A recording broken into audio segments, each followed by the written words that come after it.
Bismillahirrahmanirrahim. Assalamualaikum warahmatullahi wabarakatuh.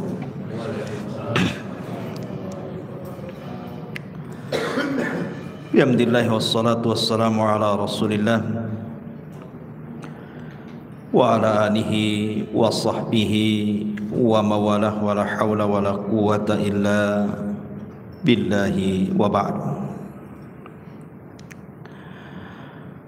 Alhamdulillah, di malam hari ini kembali kita bisa duduk untuk bertalabul ilmi di Masjid Al-Fajri, dan karena ini masih suasana bulan Rajab, maka malam ini kita akan membahas tentang pengaruh sebuah dosa. Dan ada 6 dosa yang kalau dilakukan oleh manusia, Allah segerakan azabnya di dunia sebelum akhirat. Ma'asyiral muslimin yang dimuliakan Allah Subhanahu wa taala, Nabi sallallahu alaihi wasallam bersabda kepada Abi Dzar Al-Ghifari radhiyallahu anhu, la tanzur ila sigharil khati'ah walakin unzur ila man asaitahu. Jangan melihat kepada kecilnya sebuah dosa, tetapi lihatlah kepada siapa Anda melakukan dosa. Karena ada orang-orang yang terpancing dengan pembagian dosa. Ada dosa besar, ada dosa kecil. Sehingga kemudian ketika orang ini terfokus kepada pembagian dosa, ketika dia masuk kepada dosa kecil, dia mengatakan, ini kan dosa kecil saja, belum sampai dosa besar. Maka Nabi SAW mengajarkan kaedah kepada kita, jangan lihat kecilnya dosa, tetapi lihatlah kepada siapa Anda melakukan dosa. Karena setiap dosa itu ada pengaruh di dunia. Ingat, Allah Subhanahu wa taala itu memiliki tentara yang banyak. Allah mengatakan, wa ma ya'lamu junuda rabbika illahu wa ma huwa illa dzikra lil bashar. Allah Subhanahu wa taala mengatakan, tidak ada yang tahu berapa jumlah tentara Allah di muka bumi ini. Maknanya kalau Allah Subhanahu wa taala hendak memberikan hukuman kepada manusia, Allah tinggal kirim saja tentaranya. Dan jangan ditanya bagaimana Allah Subhanahu wa taala mengazab setiap para pendosa itu. Yang jelas azab Allah itu pedih. Makanya Imam Ibnul Qayyim rahimahullahu taala mengatakan, beliau mengatakan, malladzi akhraja li abawaini minal jannah daran naimi wal bahjah. Imam Ibnul Qayyim membuat sebuah pertanyaan, apa yang menyebabkan Adam dan juga Hawa dikeluarkan dari dosa? Kemudian apa pula yang menyebabkan iblis menjadi dilaknat dan diusir dari sorga? Apa penyebab Fir'aun dan juga bala tentaranya ditenggelamkan? Apa pula kemudian kaumnya Nabi Syuaib sampai dikirim azab yang sangat pedih? Qarun ditenggelamkan ke bumi. Kemudian Bani Israel dikirim tentara-tentara bengis sehingga menghancurkan mereka. Tahu Anda sebabnya? Kata Imam Ibnul Qayyim rahimahullahu taala, innaha dzunub, itu semua dikarenakan dosa-dosa yang mereka lakukan. Kemudian beliau membawakan 3 dalil Al-Quran Pertama surah Al-An'am ayat 6. Allah mengatakan alam yarau kam ahlakna min qablihim min qarnin makkannahum fil ardi ma lam numakkil lakum wa arsalna as-samaa'a 'alaihim midrara wa ja'alna al-anhara tajri min tahtihim fa ahlaknahum bidhunubihim wa ansha'na min ba'dihim qarnan akharin. Tidakkah mereka memperhatikan berapa banyak generasi sebelum mereka yang telah kami binasakan, padahal generasi itu telah kami teguhkan kedudukannya di permukaan bumi ini, yaitu keteguhan yang belum pernah kami berikan kepada kalian. Tapi kami curahkan hujan yang lebat untuk mereka, dan kami jadikan sungai-sungai mengalir di bawah mereka. Kemudian kami binasakan mereka karena dosa-dosa mereka sendiri, dan kami ciptakan generasi yang lain setelah generasi mereka. Artinya tidaklah generasi-generasi itu dilenyapkan Allah kecuali karena dosa-dosa mereka. Kemudian juga di dalam surah Al-Ghafir ayat 2 Allah katakan awalam yasiru fil ardi fayanzuru kaifa kana aqibatul ladzina kanu min qablihim kanu hum ashaddu minhum quwwatan wa athara fil ardi fa akhadhahumullahu bidhunubihim wa ma kana lahum minallahi min wahq. Dan apakah mereka tidak mengadakan perjalanan di permukaan bumi, lalu memperlihatkan bagaimana kesudahan orang-orang yang sebelum mereka? Orang-orang itu lebih hebat kekuatannya daripada mereka, dan lebih banyak peninggalan-peninggalan peradabannya di bumi, tetapi Allah azab mereka karena dosa-dosanya, dan tidak akan ada satu apapun yang melindungi mereka dari azab Allah Subhanahu wa taala. Kemudian sebutkan juga dalam surah Al-Ankabut ayat 40 fakullan akhadna bidzambihi faminhum man arsalna alaihi hasiba wa minhum man akhadathu as-sayhatu wa minhum man khasafna bihi al-ard wa minhum man aghraqna wa ma kana Allahu liyadlimahum walakin kanu anfusahum yadlimun. Maka masing-masing mereka kami azab karena dosa-dosa mereka. Di antara mereka ada yang kami timpakan kepadanya hujan batu, ada yang kami timpakan suara keras yang mengguntur, ada yang kami benamkan ke dalam bumi, dan ada pula yang kami tenggelamkan di lautan. Allah sama sekali tidak hendak menzalimi mereka, akan tetapi merekalah yang mendolimi diri mereka sendiri. Kesimpulan perkataan Imam Ibnul Qayyim ini, ikhwatu fiddin yang dimuliakan Allah Subhanahu wa taala, bahwa setiap dosa itu punya pengaruh. Punya pengaruh. Kita lihat di masyarakat, ikhwan, karena pelajaran yang paling berharga itu adalah dengan melihat orang sekitar. Itu pelajaran yang berharga. Tidak perlu sekolah. Lihat saja orang sekitar kita, itu madrasah terbesar bagi kehidupan kita. Lihat orang-orang yang setiap hari murung saja. Kenapa dia bisa murung? Lihat orang-orang yang dulunya dihormati tiba-tiba jatuh kemudian dicela manusia. Kenapa bisa dicela? Lihat orang-orang yang dulunya kekar binaraga tiba-tiba jatuh stroke. Kenapa dia bisa stroke? Lihat orang-orang yang dulunya anak-anaknya lucu-lucu, setelah besar durhaka pula kepada orang tua. Kenapa dia bisa durhaka? Lihat orang-orang yang dulunya kaya raya tiba-tiba kemudian bankrupt, meminta-minta. Kenapa bisa meminta-minta? Lihat orang-orang yang terbaring, hidupnya hanya menangis, sedih, ditinggalkan manusia. Kenapa mereka sampai seperti itu? Tidak lain dan bukan, ma'asyiral muslimin yang dimuliakan Allah Azza wa Jalla, itu kan disebabkan dosa. Ada orang-orang yang tidak diberikan taufik oleh Allah, susah ibadah, susah belajar, selalu bertengkar dengan manusia, tidak baik hubungan dengan keluarganya, dan begitu seterusnya. Kita saksikan di masyarakat macam-macam orang, atau mungkin kita rasakan. Tidak lain dan bukan, ma'asyiral muslimin, itu macam-macam Allah subhanahu wa ta'ala hendak menguji manusia karena dosa kita yang kita lakukan masalahnya.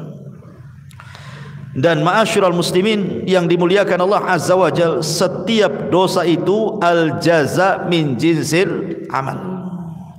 Sebuah balasan itu pasti disesuaikan dengan amalannya. Balasan Allah itu pasti disesuaikan dengan dosanya. Perhatikan sabda Nabi sallallahu alaihi wasallam.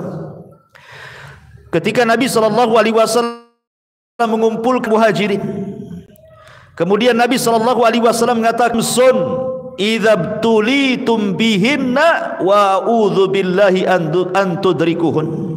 5 perkara kata Rasul, jangan sampai menimpa kalian.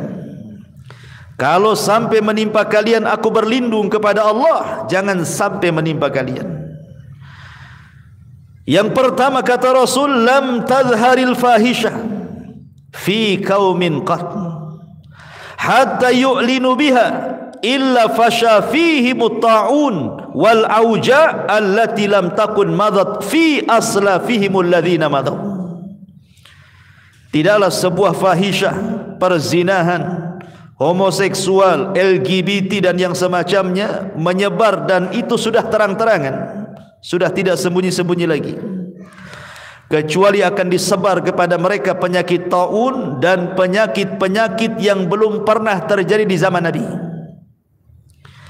Kemudian yang kedua, lam yanqusul mikyala wal mizana illa ukhidhu bisinin wasyiddatil maunati wa jawri sultani alaihim. Tidaklah mereka curang dalam dagang, mulai mengurang-urang takaran, mengurang-urang timbangan, mengurang-urang meteran, kecuali mereka akan dikirim paceklik yang berkepanjangan. Susahnya ekonomi bahkan dikuasakan kepada mereka penguasa-penguasa zalim. Kemudian yang ketiga, walam yamna'u zakata amwalihim illa muni'ul qatra minas sama walaulal bahaim lam yumtaru.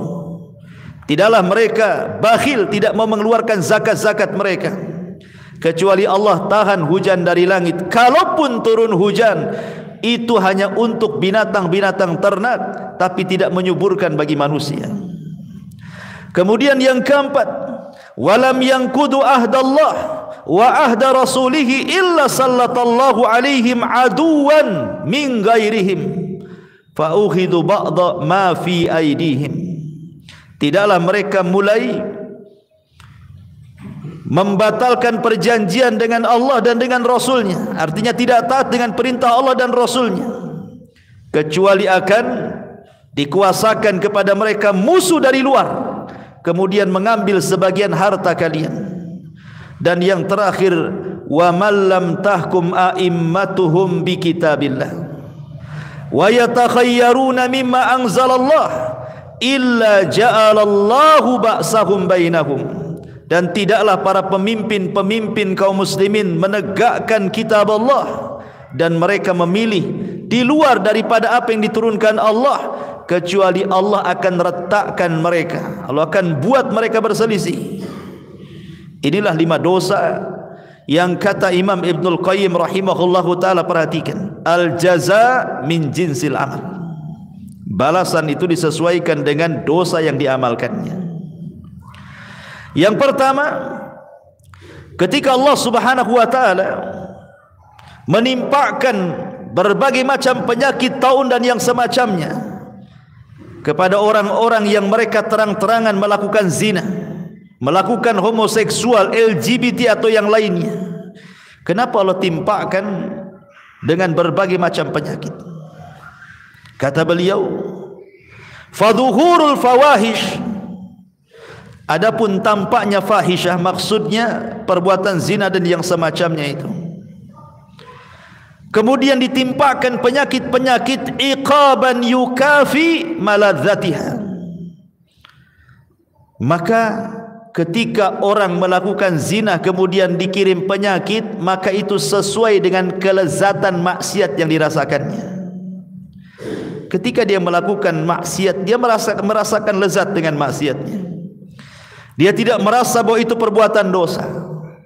Makanya Allah Subhanahu wa taala timpakan penyakit kepada mereka. Begitulah cara Allah Subhanahu wa taala membalas. Sebagaimana dia merasa lezat ketika melakukan maksiat, ketika datang penyakit, maka dia merasa sakit luar biasa. Lihat orang-orang yang terkena penyakit AIDS, ada di antara mereka yang melepuh kulitnya, ada yang mereka kemudian dagingnya terkelupas dari tulangnya, ada yang stroke, ada yang sampai mengalami kematian. Begitulah Allah Subhanahu wa taala balas al-jaza min jinsil amal. Kemudian kenapa Allah Subhanahu wa taala tidak menurunkan hujan kepada orang-orang yang mereka yang kedua, kenapa Allah Subhanahu wa taala mengirim paceklik yang banyak, kemudian susah ekonomi, kemudian dikuasakan pemimpin yang zalim kepada mereka orang-orang yang curang dalam berdagang? Kata Imam Ibnul Qayyim rahimahullahu taala, wa zulmun nasi li ba'dihim al-ba'dha fi arzakihim bil ghishi wal khida fil mizani tuqabiluhu uqubata habsir rizqi bil jafafi wal majaati wa zulmi sultani ra'iyatihi. Kata beliau, karena orang yang mengurang-urang takaran, mengurang-urang timbangan meteran atau curang dalam berdagang, hakikatnya dia sedang melakukan kezaliman. Dia sedang melakukan kezaliman kepada orang lain. Bisa saja orang-orang yang Anda curang itu dia anak yatim, atau mungkin orang miskin, atau orang susah. Berarti hakikatnya Anda memakan harta anak yatim, memakan harta orang-orang miskin, dan begitu seterusnya. Makanya al-jaza min jinsil amal. Ketika Anda dengan curang itu merasa bahwa dengan itu akan mendapat keuntungan yang banyak. Kan orang curang itu kan keyakinannya dia dapat untung yang banyak kan. Kenapa dia kurangi dari 1 kilo 2 on, pikirnya 2 on itu akan dapat keuntungan bagi dia. Makanya kenapa hukumannya Allah tahan rizkinya. Justru Allah tahan rizkinya. Dengan cara apa?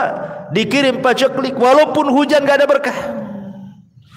Kemudian dikirim kepada mereka susah ekonomi. Tujuannya ingin mendapatkan ekonomi, Allah persusah pula ekonominya. Kemudian dikirim para penguasa yang zalim, akhirnya membuat aturan-aturan menyusahkan masyarakat. Lihat bagaimana al-jaza min jinsil amal, kata Imam Ibnul Qayyim rahimahullahu ta'ala.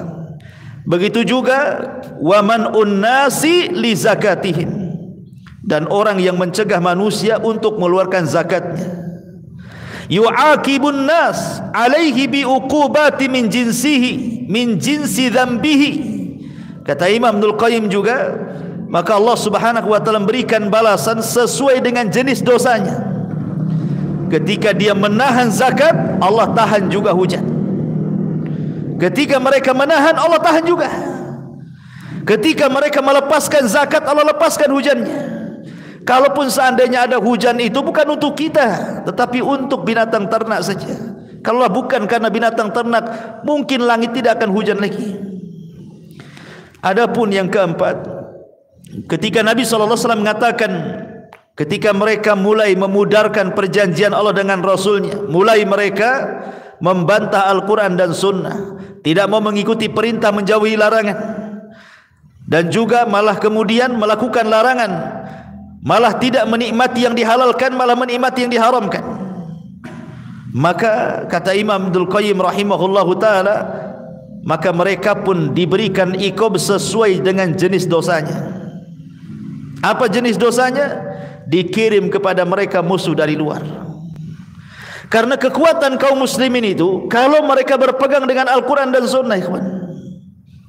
Makanya kalau masjid-masjid kaum muslimin penuh di mana-mana, musuh-musuh Islam takut.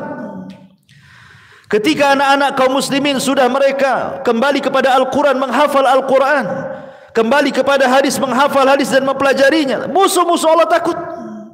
Tapi ketika masjid mulai kosong, Al-Quran sudah tidak dipelajari, hadis dijauhi, Islam kemudian malah dibuat orang tidak suka, musuh senang, masuk musuh, akhirnya mencaplok sebagian kekuasaan kita. Al-jaza min jinsil amal. Dan yang terakhir, begitu juga ketika para pemimpin kita sudah tidak berhukum dengan hukum Allah, malah senang dengan hukum di luar daripada hukum Allah, dan mereka pilih pula itu pula hukum yang cocok bagi mereka. Mereka tinggalkan Quran dan Sunnah, maka Allah akan buat berselisih, akan dibuat berselisih di antara mereka.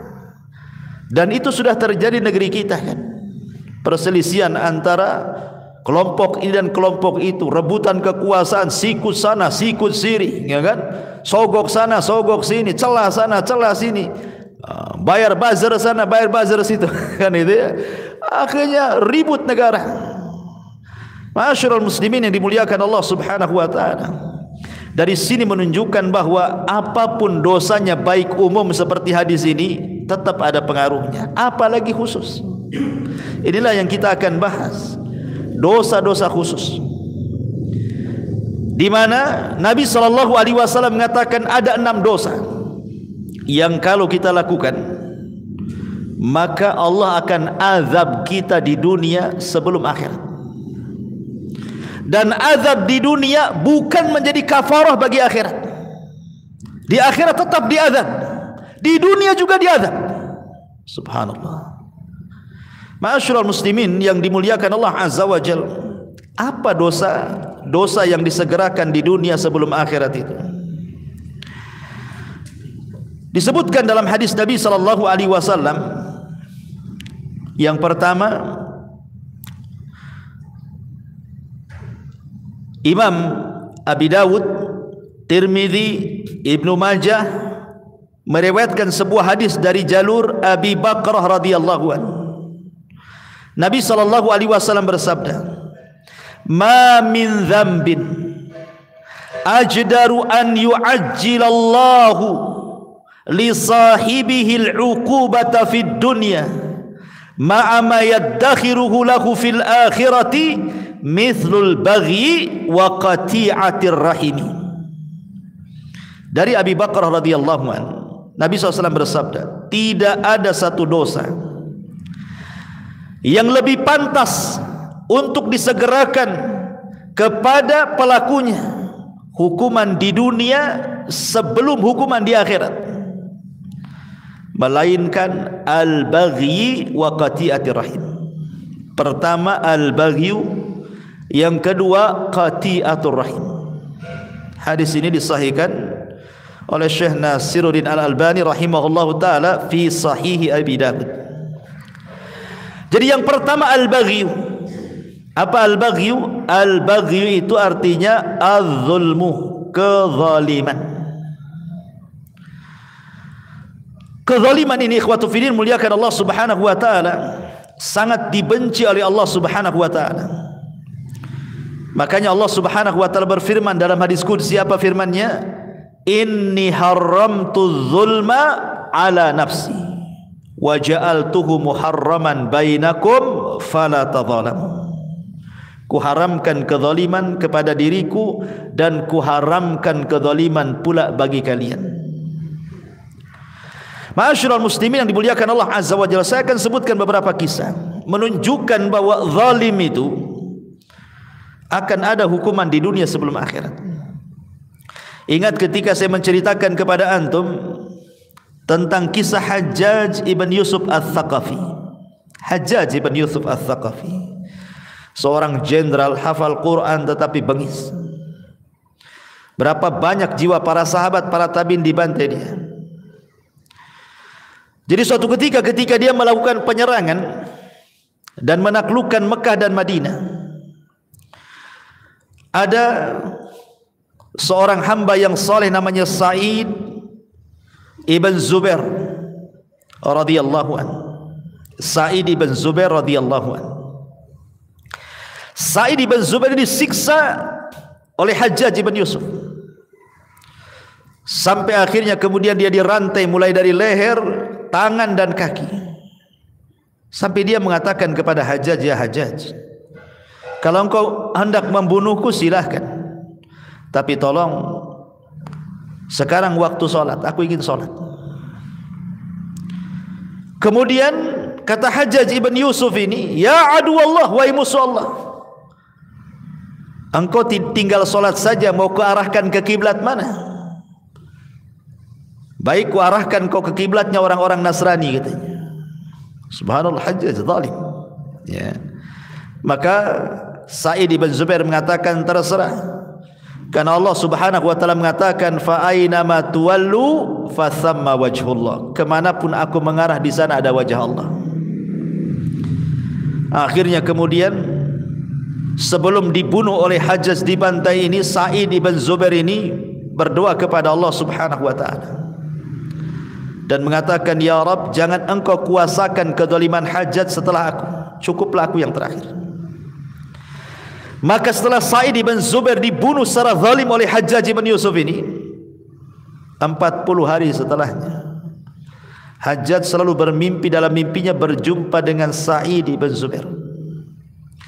Kemudian terngiang-ngiang setiap hari. Akhirnya dia pun jatuh sakit dan mengalami sakit yang hebat, yang rasa sakitnya tidak ada yang tahu kecuali Allah. Sebab itulah dia meninggal. Lihat, sadaqa Rasul sallallahu alaihi wasallam bahwa kezaliman itu akan disegerakan azabnya di dunia sebelum akhirat. Bahkan dikisahkan ma'asyiral muslimin yang dimuliakan Allah Azza wa Jalla dari Yahya al-Burmuki rahimahullahu taala. Yahya al-Burmuki ini adalah salah satu menteri pada kekhilafan Harun ar-Rasyid. Harun ar-Rasyid menjadikan Yahya al-Burmuki ini salah satu wazirnya, penasehatnya. Tetapi kemudian amanah daripada Harun ar-Rasyid, jabatan yang diberikan kepada Yahya al-Burmuki ini melewati batas kewenangan dia. Akhirnya dia pun melakukan kezaliman, memperkaya dirinya dan begitu seterusnya, menzalimi orang lain. Lah akhirnya kemudian ketahuan. Maka Harun ar-Rasyid marah karena kezaliman yang dilakukan Yahya al-Burmuki ini. Akhirnya sama Harun ar-Rasyid dimiskinkan dia, ditangkap ia dan Fadl anaknya, dimasukkan ke dalam penjara. Dalam penjara anaknya tidak tahu menahu kenapa bapaknya dan dianya bisa masuk penjara. Di dalam penjara ini anaknya ngomong sama bapaknya, ya abi, ba'dal amri wan nahi wan ni'mati sirna ila hadha. Wahai ayahku, saya ingin tanya sesuatu. Baru saja kita ini mendapatkan kedudukan yang tinggi di Daulah Abbasiyah, bisa memerintahkan orang, bisa melarang orang, diberikan kenikmatan. Tiba-tiba kami dalam penjara seperti ini, gelap gulita, sulit, susah. Ada apa wahai bapakku, katanya. Maka Yahya al-Burmuki mengatakan, ya bunai, hadhihi da'watul madlum sarat bilailin ghafalna anha walam yaghfalillahu anha. Wahai anakku, boleh jadi ini doa orang yang pernah kita zalimi, di mana doa itu melesat di malam hari, kita lupa dengan doa-doa itu, tapi Allah tidak lupa. Kita lalai dengan doa orang-orang yang kita zalimi, tapi Allah tidak lalai. Wala tahsabannallaha ghafilan amma ya'malu zalimun. Jangan sangka Allah lalai terhadap orang-orang yang melakukan kezaliman. Allah tidak lalai. Makanya kenapa kemudian Nabi SAW sampai mengatakan bahwa doa orang yang dizalimi itu melesat sampai ke mana? Sampai ke awan. Kemudian Allah mengatakan, wa bi'izzati la ansurannahu walau ba'dahin. Maka Allah berfirman dari atas sana, demi kemuliaanku, kata Allah, aku akan tolong orang yang dizalimi ini sampai batas waktunya. Sampai-sampai Imam Abdul Qayyim mengatakan, walaupun yang dizalimi itu orang kafir sekalipun, Allah akan tolong dia. Bukan karena Allah menolong kekafirannya, tidak, tapi Allah melihat dia di posisi orang yang dizalimi. Karena Allah tidak suka dengan kezaliman dan Allah suka keadilan. Makanya siapapun yang akan dizalimi, kemudian orang yang dizalimi berdoa kepada Allah Subhanahu wa taala, maka Allah akan ijabah, dan itu sebagai iqab bagi dia di dunia sebelum akhirat. Kecuali kalau dia bertobat kepada Allah Subhanahu wa taala sebelum kematiannya. Ma'asyiral muslimin yang dimuliakan Allah Subhanahu wa taala, makanya kenapa zalim itu sebuah kegelapan pada hari kiamat. Az-zulmu dzulumatun yaumal qiyamah. Kezaliman itu kegelapan pada hari kiamat. Ini yang pertama. Yang kedua, qati'atur rahim. Yang akan disegerakan hukumannya di dunia sebelum akhirat adalah orang yang memutuskan silaturahim. Dan yang paling besar dari memutuskan silaturahim adalah uququl walidain. Ketika seorang anak durhaka kepada orang tua, maka hukumannya akan disegerakan di dunia sebelum akhirat. Seorang syekh bercerita, syekh ini biasa berdakwah di penjara. Jadi suatu ketika syekh ini, ya sebagaimana rutinitas jadwal dia harus mengisi di penjara. Dia datang ke penjara. Rupanya di depan penjara itu adalah seorang ibu yang menangis. Menangis tidak henti-hentinya. Ditanya oleh syekh ini, "Ya ummah, wahai ibu, kenapa anda menangis?" Kemudian ibu ini mengatakan, "Sesungguhnya anakku di dalam sana," katanya. "Anakku di dalam sana." Akhirnya kemudian syekh ini membujuk ibu ini supaya tenang. Kemudian ibu ini mengatakan, menitipkan uang 300 real. "Ya syekh, sampaikanlah uang ini kepada anakku dalam sana." Kemudian syekh ini bertanya, "Bagaimana bisa anakku di penjara?" Kemudian ibunya mengatakan, "Uquq ya syekh, uququl walidain ya syekh." Durhaka kepada orang tua wahai syekh, durhaka kepada orang tua. Kata syekh ini, "Bagaimana bisa? Coba ceritakan." Maka ini ibu-ibu ini bercerita begini. Jadi suatu hari ayahnya memerintahkan sesuatu dengan nada tinggi. Tidak terimalah dia anaknya ini. Akhirnya adu mulut antara bapa dan anak ini. Entah kenapa anak ini kemudian menempeleng bapaknya sampai pingsan. Bapaknya ditempeleng sampai pingsan. Ya. Akhirnya kemudian ketika dia sadar, dia tidak terima, dilaporkan ke polis, ditangkap, masuk penjara dia. Kata syekh, la haula wala quwata illa billah. Akhirnya diambil uang itu. "Baik, akan saya sampaikan uang ini setelah saya izin ke sipir dulu, karena tidak boleh masukkan sembarang barang ke dalam penjara. Setelah dapat izin masuknya." Lah kebetulan syekh ini mulai tadinya hendak menyampaikan materi lain, tapi karena berjumpa dengan ibu itu, akhirnya ketika dia ceramah materinya fokus kepada bahaya uququl walidain. Syekh ini tidak tahu yang mana satu anak itu. Yang diceritakan ibu itu dari sekian narapidana dalam penjara itu, mana satu tidak tahu, tidak pernah kenal siapa namanya, bagaimana rupanya, nggak tahu. Akhirnya syekh ini menceritakan tentang bahaya uququl walidain dengan mengatakan, "Fala taqul lahuma uffi wala tanharhuma." Mengatakan A saja tidak boleh, apalagi kemudian membentaknya, apalagi sampai memukulnya. Kemudian diceritakan tentang bahaya ancaman-ancaman di dunia, di neraka ini. Tiba-tiba di balik tiang itu, rupanya anak itu ada di balik tiang. Entah kenapa anak ini seperti orang mabuk, entah ngantuk, entah mabuk, entah apa gitu, mendengarkan kajian, tiba-tiba oleng, kepalanya membentur tiang itu, kemudian pingsan.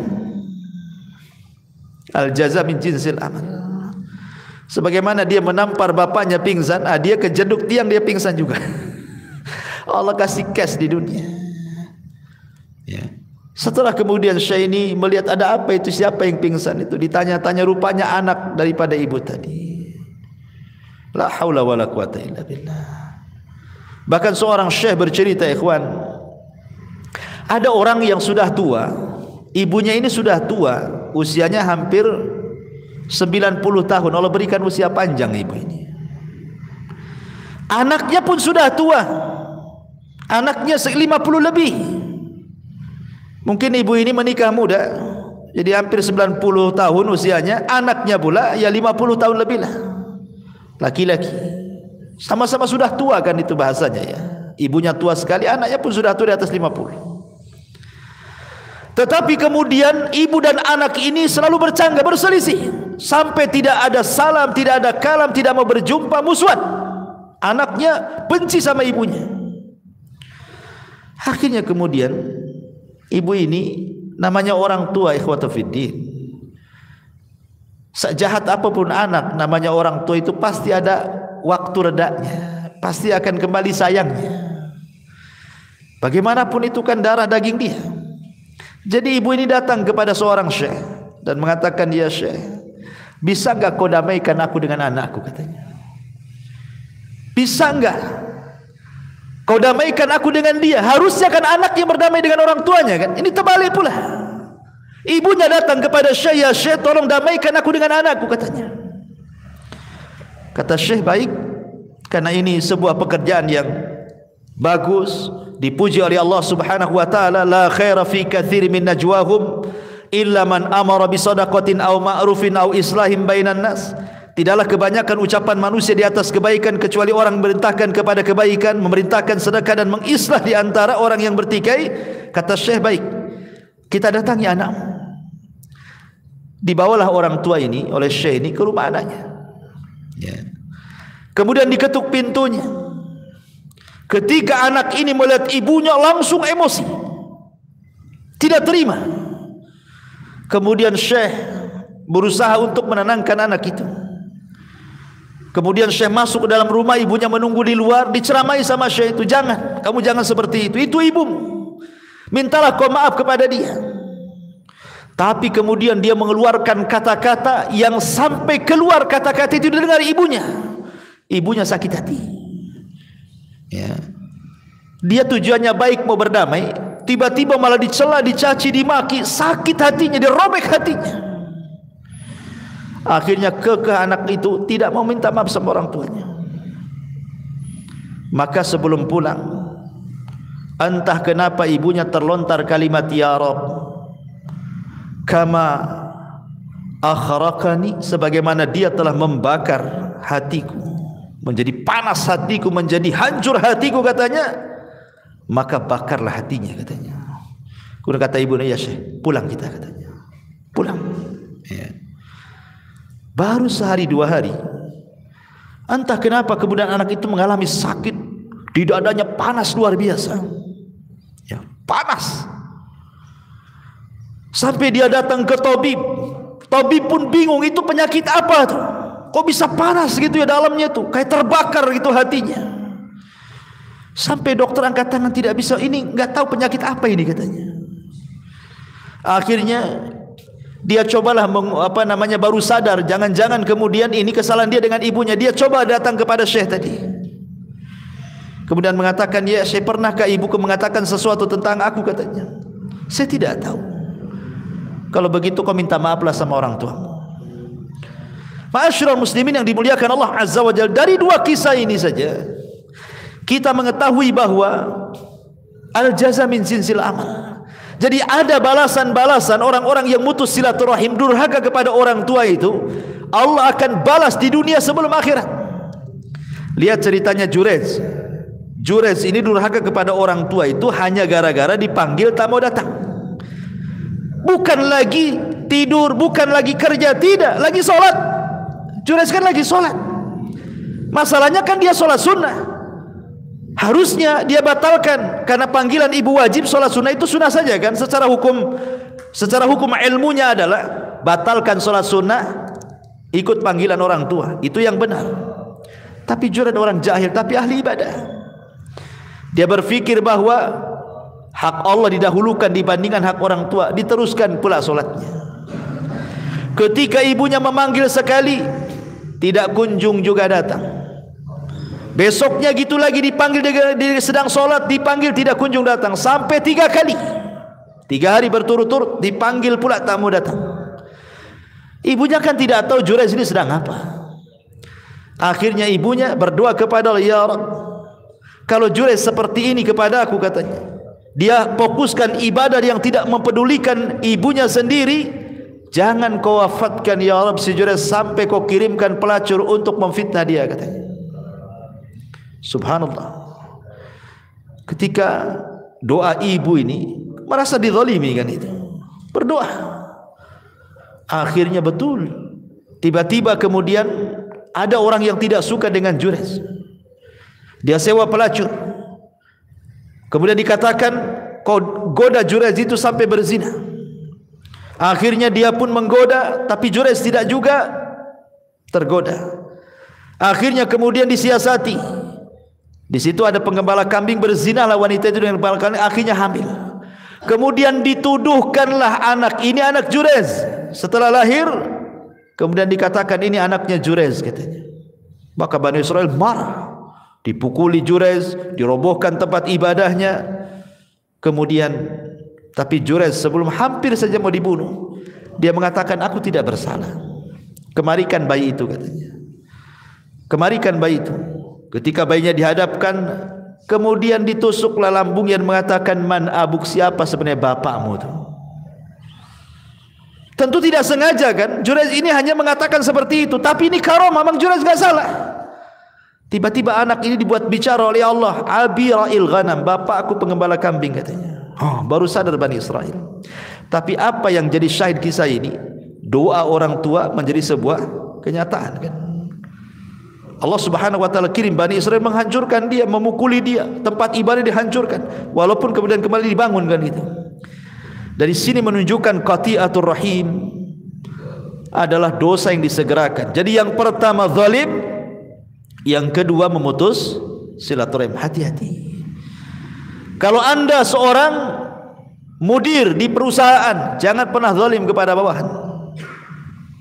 Gaji mereka sebelum keringatnya kering, kata Nabi. Kalau anda seorang suami, jangan zalim kepada istri, kepada anak-anak. Atau punya orang tua, jangan zalim kepada orang tua. Tabarru aba'akum tabarrukum abna'ukum, kata Rasul. Berbuat baiklah kepada orang tua kalian, nanti anak-anak kita berbuat baik sama kita. Kalau kita tidak berbuat baik sama orang tua kita, nanti anak-anak kita Allah kirim yang durhaka dengan kita. Betapa banyak anak-anak yang kita sayang waktu kecil, ketika dia sudah tua, kita sudah tua, anak-anak sudah besar, kita sakit, tidak ada yang peduli dengan kita, ikhwan. Banyak tuh orang-orang tua yang kayak gitu itu. Menyesal melahirkan anaknya itu. Setelah dia terbaring sakit, tidak ada satupun anak yang datang. Bahkan ada satu syekh itu bercerita. Jadi ada dua orang tua itu, suami istri, sudah nenek-nenek. Qadarullah, meninggallah istrinya. Secara otomatis karena sudah tua bapaknya ini harus ikut kepada anak yang paling tua kan gitu, dibandingkan kepada anak-anak yang muda-muda karena semua sudah kawin. Akhirnya kemudian orang tua ini ngikut kepada anak yang paling tua. Sehari dua hari tidak ada masalah, seminggu dua minggu tidak ada masalah, sebulan dua bulan mulai ada masalah. Istrinya tidak suka dengan dia karena hidup satu rumah, ya. Entah kenapa istrinya kemudian ngomong sama suaminya setelah perdebatan yang panjang, meminta supaya bapaknya jangan tinggal di dalam rumah katanya. Lah kebetulan di samping rumah itu ada kamar khusus untuk sopir. Akhirnya disepakati bagaimana kalau kita letakkan saja orang tua itu di kamar sopir saja. Jadi dia terpisah dari kehidupan kita di dalam. Akhirnya anaknya yang paling tua ini membujuk orang tuanya dan mengatakan sebaiknya bapak tinggal di luar saja. Itu ruangan lebih bagus, cahaya matahari masuk, angin juga masuk, macam-macam alasannya. Orang tua paham, namanya sudah tua, sebenarnya paham, tidak mau berdebat saja dia. Ya. Akhirnya dibersihkanlah itu kamar supir itu, diletakkan di situ. Satu hari dua hari masih ditengok, dua tiga hari masih ditengok, sebulan dua bulan sudah mulai dicueki. Ya kadang ditengok kadang tidak. Memberi makan pun pada awalnya dengan piring, ya dikasih piring kemudian dikasih gelas gitu ya, baik-baik dikirim tuh. Tapi lama-lama bosan, terkadang pakai kresek, terkadang pakai piring, sudah tidak menghargai lagi. Sampai pada waktunya setelah berbulan-bulan, beberapa bulan, tidak sampai 1 tahun dia di rumah, di kamar supir itu, akhirnya sakit parah karena tidak pernah dibersihkan dengan bau busuk yang luar biasa di situ. Meninggallah kemudian ayahnya itu. Meninggal. Uququl walidain. Saya bayangkan. Lah ketika di hari ayahnya meninggal nih, akhirnya kemudian cucunya, anak daripada anak tertuanya ini, kemudian ikutlah membersihkan kamar itu karena mau ditempati supir lagi, dibersihkan. Ketika masuk, bau busuk yang luar biasa di dalam itu, sampah berserakan, nggak pernah disapu gitu.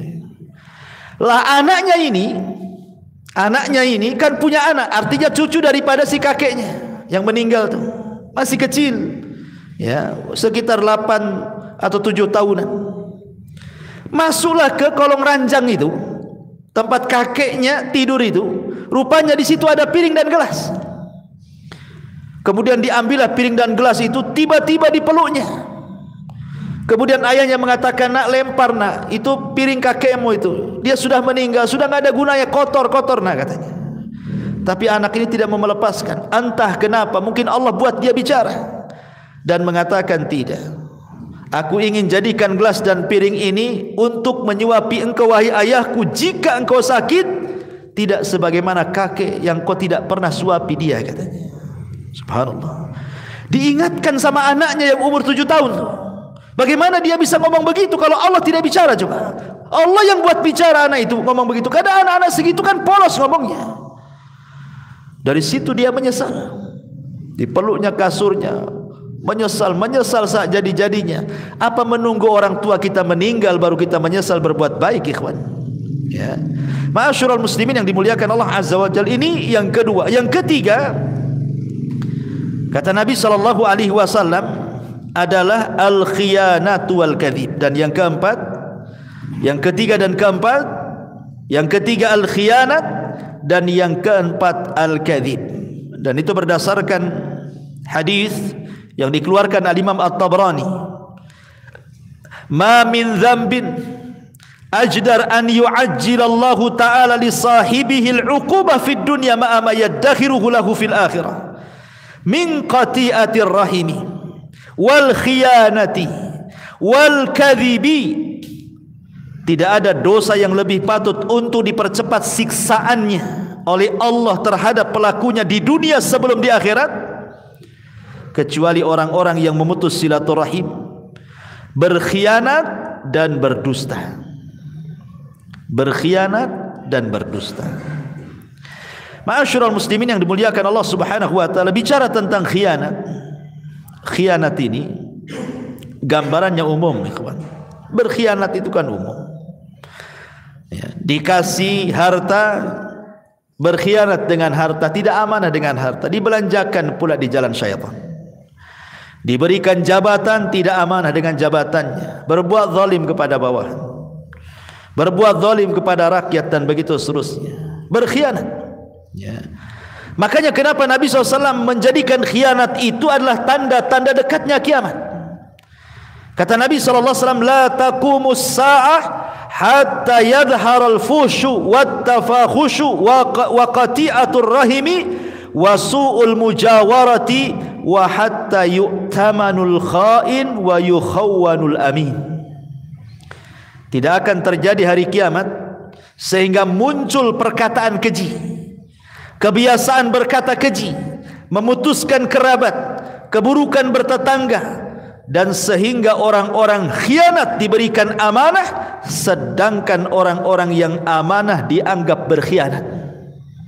Dan inilah harinya yang disabdakan Rasul itu.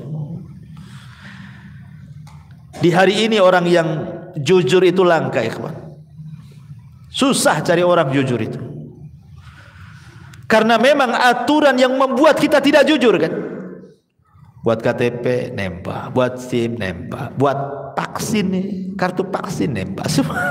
Susah aturannya yang dibuat kita tidak jujur. Korupsi itu mulai dari atas sampai ke bawah, terstruktur. Ya.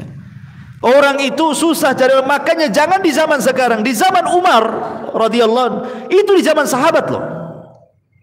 Umar bin Khattab radhiyallahu anhu malam-malam itu belusukan, enggak bawa wartawannya. Kemudian tengoklah ada tenda, kok bercahaya di situ. Karena begini, ikhwan, gambaran di zaman Umar itu. Umar itu menyediakan tenda-tenda yang banyak. Untuk apa? Untuk orang-orang yang dari daerah ingin mengadu nasib ke kota, ke Madinah. Jadi fasilitasi tempatnya itu. Kemudian mereka dikasih tenda sama penerangan. Itu pun ditentukan waktunya dari jam sekian ke jam sekian harus dimatikan.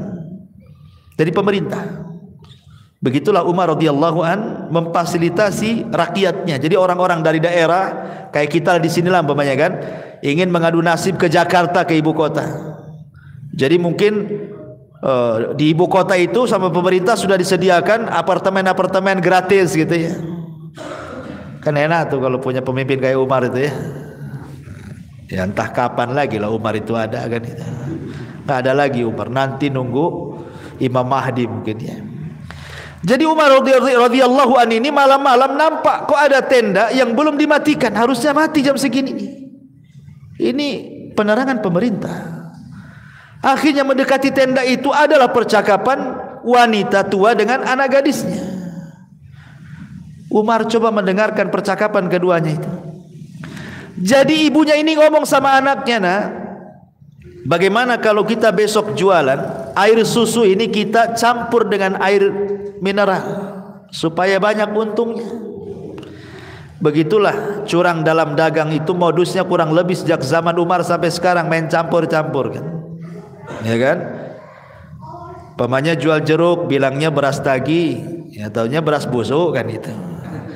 Bilang salak pondok, ternyata salak kubu kan itu. Enggak tahu kita ini. Dicampur-campur kan itu. Itulah memang dari sejak zaman dulu namanya curang dalam dagang, main campur-campur yang baik dengan yang buruk dan begitu seterusnya. Tapi anak gadisnya ini subhanallah anak soleha. Dia mengatakan kepada ibunya, "Bu, jangan.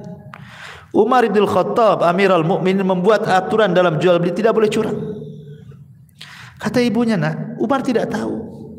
Pada Umar di samping tendanya tuh. Umar tidak tahu.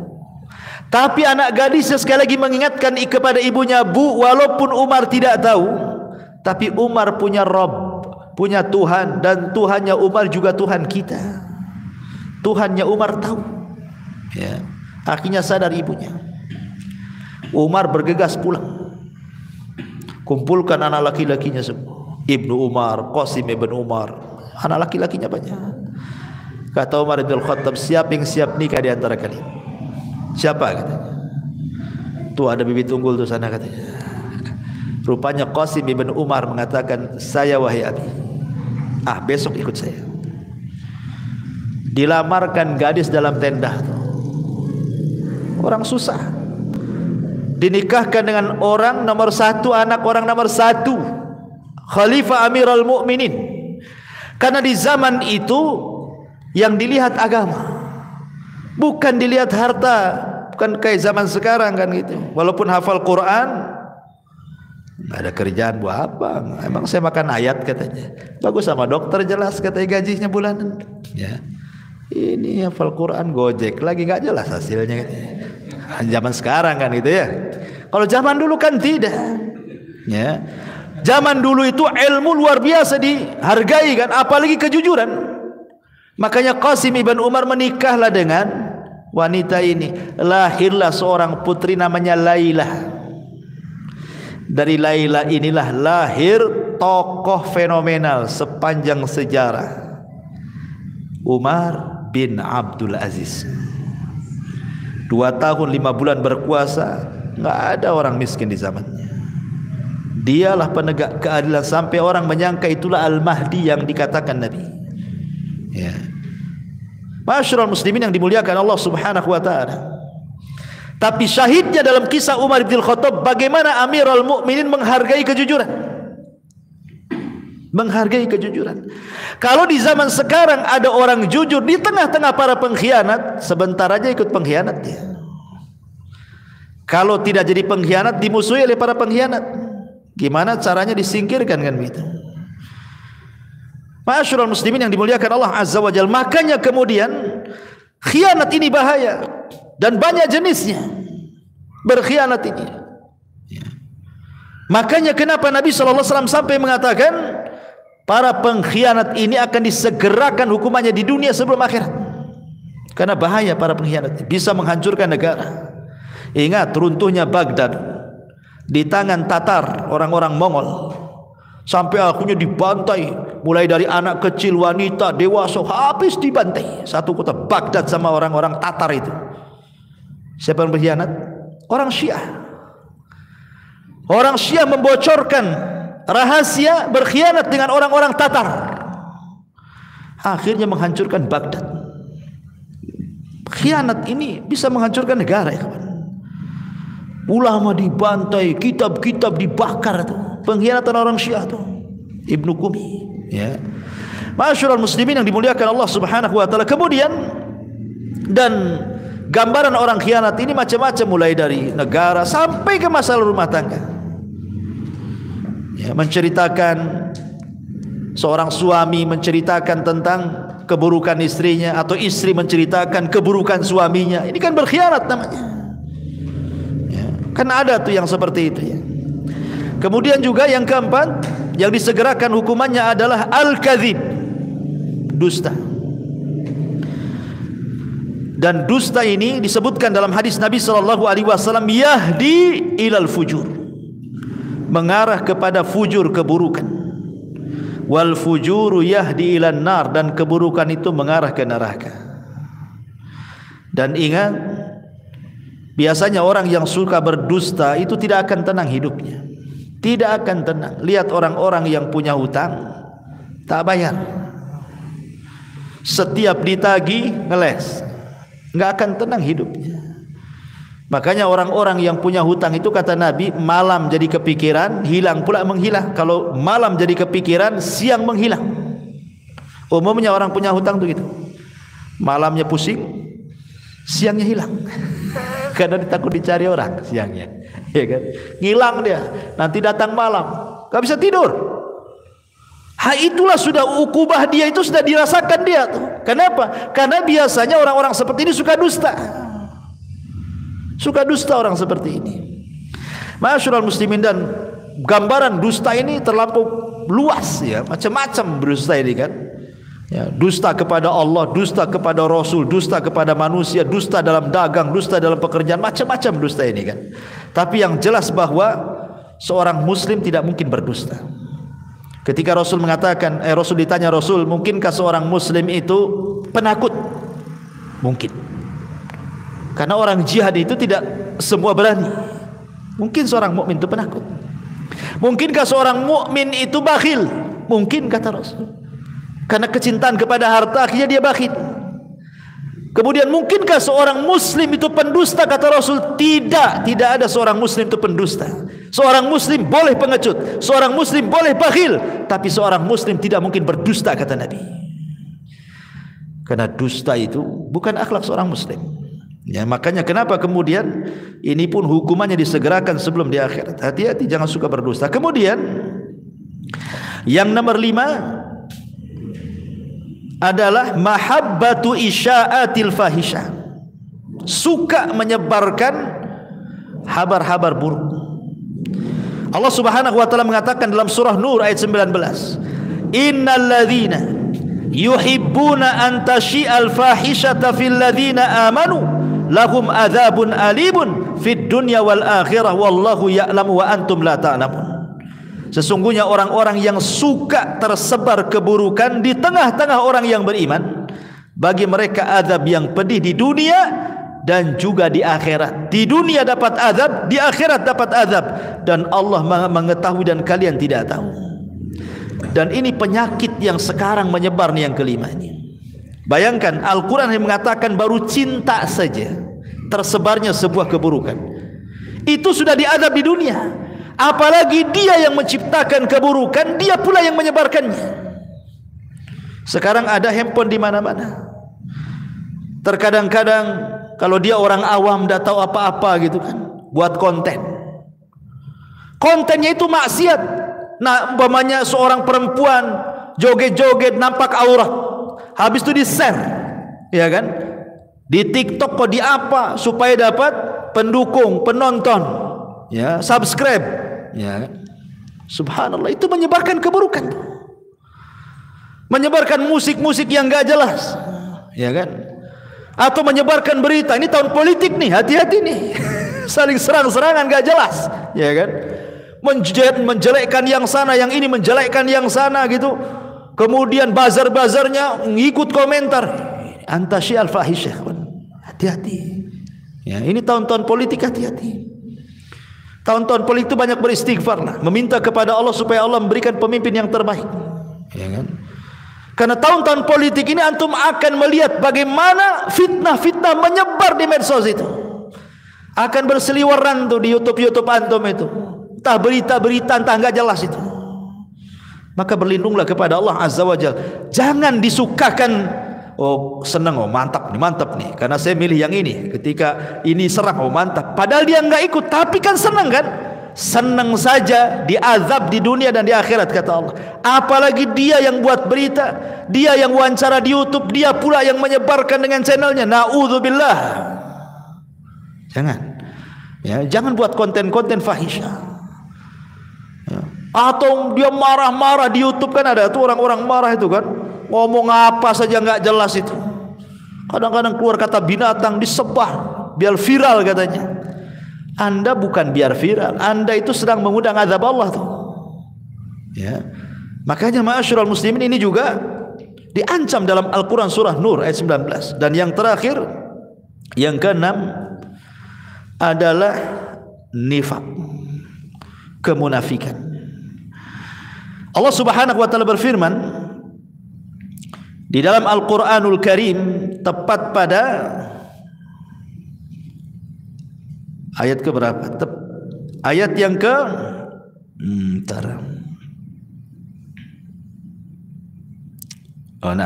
ya. Allah Subhanahu wa taala mengatakan ketika menyebutkan orang-orang munafik, yahlifuna billahi ma qalu. At-Taubah 74. Walaqad qalu kalimatal kufri wa kafaru ba'da islamihim wa hammu bima lam yanalu wa ma naqamu illa an aghnahumullahu wa rasuluhu min fadli fa in yatubu yaku khairan lahum wa in yatawallaw yu'adzibhumullahu adzaban aliman fid dunya wal akhirah.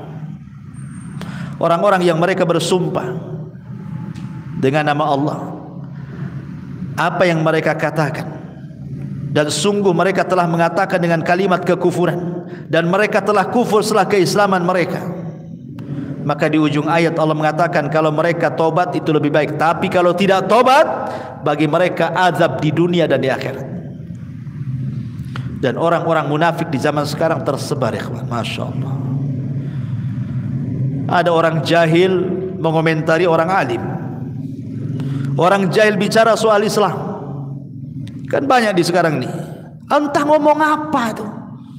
Kayak dia tahu aja soal Islam tuh. Kemudian menyatut-nyatut dalil. Mungkin baca Quran saja belepotan tidak bisa kan. Tapi seolah-olah dia peneliti hebat, komentator gitu ya, seolah-olah punya ilmu dalam agama. Kalau Anda tidak punya ilmu agama, diamlah. Anda kan bukan bidangnya. Karena bagaimanapun Rasul mengatakan idza wusidal amru ila ghairi ahli fantadirisah. Apapun kalau sudah diserahkan kepada yang bukan ahlinya, itu tunggu aja kehancurannya tuh. Islam hancur itu bukan orang luar yang menghancurkan, tapi orang dalam yang munafik yang menghancurkan. Disebarnya Islam-Islam yang kita kenal liberal hari ini contohnya kan, menyamakan agama itu semua sama. Sampai kemudian juga akhirnya dibentur-benturkan Islam itu dengan perkara-perkara yang memang sebenarnya tidak ada berbenturan. Contoh umpamanya ketika datang Natal, kita kan disuruh menghormati orang-orang di luar daripada Islam selama mereka tidak menyerang kita, tidak memerangi kita. Antabarruhum wa tuqsitu ilaihim, kata Allah, untuk berbuat baik kepada mereka dan berbuat adil kepada mereka. Kita disuruh. Tapi kita punya kalimat lakum dinukum waliyadin. Bukan berarti ketika mereka buat acara kita ikut terlibat, ikut pakai atribut mereka, ikut mengucapkan selamat mereka. Coba bayangkan. Ternyata orang-orang di luar Islam pun sebenarnya kalaupun orang Islam tidak ngomong seperti itu pun mereka tidak sakit hati. Yang sakit hati itu gerombolan orang-orang sakit hati dalam Islam mana? Di Disalah-salahkan pula kita yang memfatwakan jelas-jelas ulama mengharamkan. Malah kita pula tidak dikatakan ini enggak nasionalis nih katanya. Memecah belah. Subhanallah ikhwan. Orang yang menjaga keyakinannya dibilang memecah belah. Harus dibedakan ikhwan. Masalah toleransi dengan antar umat beragama itu dalam Islam jangan diajarkan masalah ini. Islam paling lengkap. Jangan ajarkan kita soal toleransi. Quran dan Sunnah sudah mengajarkan sedemikian rupa. Ya. Nabi itu hidup di tengah-tengah orang Yahudi loh. Bukan hidup langsung ke Madinah jadi negara Islam, tidak. Pernah hidup bersama orang Yahudi, orang Nasrani, orang musyrik. Rasul lihat bagaimana mengajarkan kepada kita hidup di tengah-tengah antar umat beragama kan. Semua ada ilmunya, ya. Tetapi orang-orang ini wallahu a'lam. Salat ke mereka tak salat kita tidak tahu. Hanya model handphone kemudian di depan handphone nongkrong tak ngomong apa-apa. Itu kan gitu ya. Dia tidak sadar handphone ini sebenarnya cuman ada dua kegunaannya. Anda menolong Islam dengan handphone atau Anda menghancurkan Islam dengan handphone. Itu saja. Ya. Anda beli medsos ini untuk apa? Untuk menghancurkan Islam atau untuk membangun Islam? Karena akan ditanya di hadapan Allah Subhanahu wa taala, ya.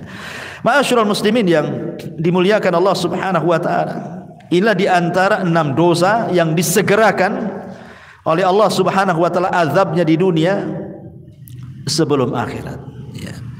Adapun pengaruh-pengaruh dosa itu sudah banyak dijelaskan oleh para ulama seperti Al-Imam Ibnul Qayyim rahimahullahu taala menjelaskan tentang athar adzunub, bagaimana dosa itu punya pengaruh yang luar biasa baik kepada individu ataupun kepada masyarakat.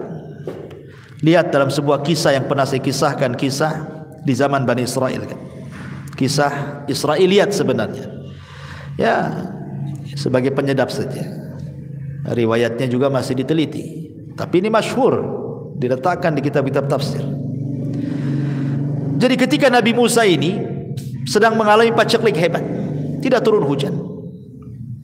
Akhirnya kemudian mengajak Bani Israel ke tengah lapangan.